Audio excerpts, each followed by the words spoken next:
Thankfully, I'm well rid of it now. IBS, irritable bowel syndrome, nervous stomach, irritable bowel, irritable colon, call it what you like. It's all the same. Awful. It left me feeling frustrated, exhausted, depressed, and, at times, just plain angry. But today, I can confidently say that these things are all a thing of the past. When it all began. Now that I'm IBS free, I've managed to get my life on track. But this hasn't always been the case. It first hit me at college during my exams. Terrible timing. But not really that much of a surprise when you think about it. Thinking back to when IBS really began to rear its ugly head, stress and assignment deadlines were constantly hanging over me.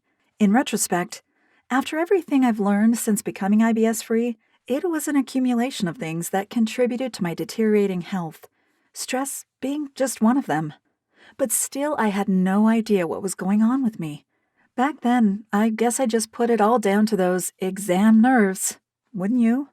Food slowly started to become my mortal enemy.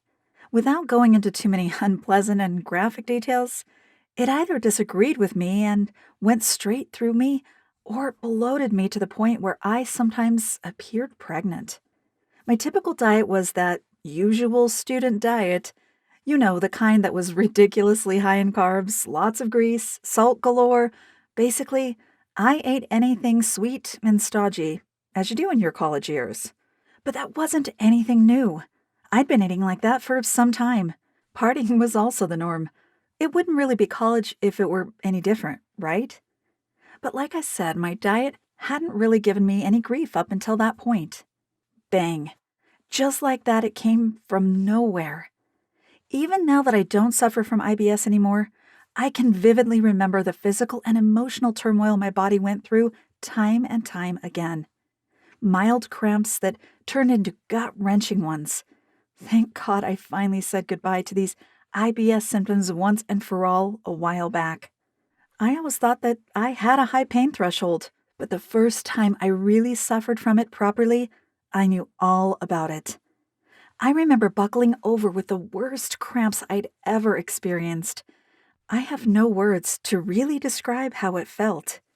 At times, it felt like a knife had been stabbed into my stomach and twisted around ever so slowly. I ended up going to the campus doctor. He sent me home, told me to drink more fluids and stop worrying.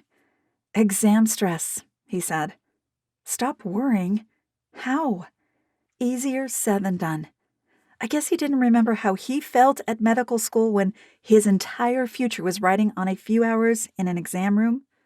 Luckily, I haven't had to see a doctor for any IBS-related symptoms for years now, which I'm grateful for, as I felt like I had a medical loyalty card at one point, which would give me X points for every visit. If loyalty cards for doctor's visits were actually a thing, I'd have certainly racked up a fair few points. Next, another doctor put it down to bad menstrual cramps and put me on the contraceptive pill to try and control it better. It didn't work. And then this happened.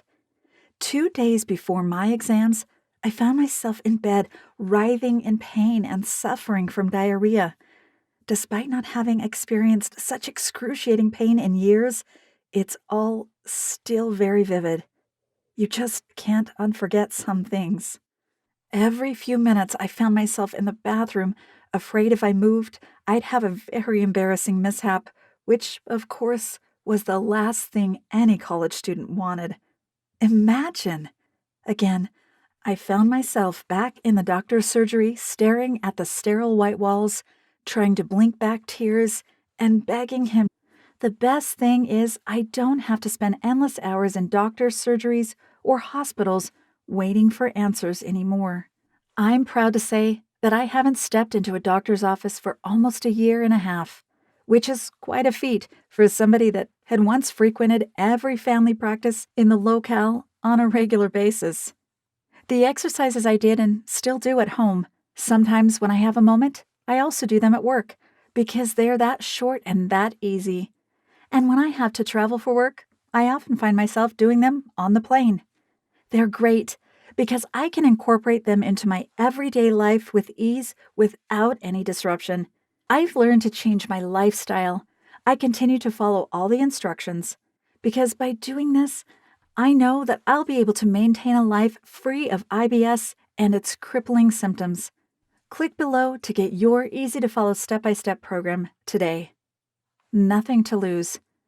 What have you got to lose by trying this method out, other than your awful IBS symptoms and unhappiness?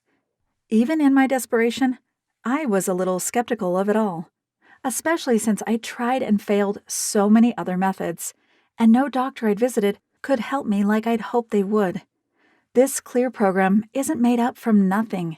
It's based on scientific, factual evidence concerning the triggers of IBS.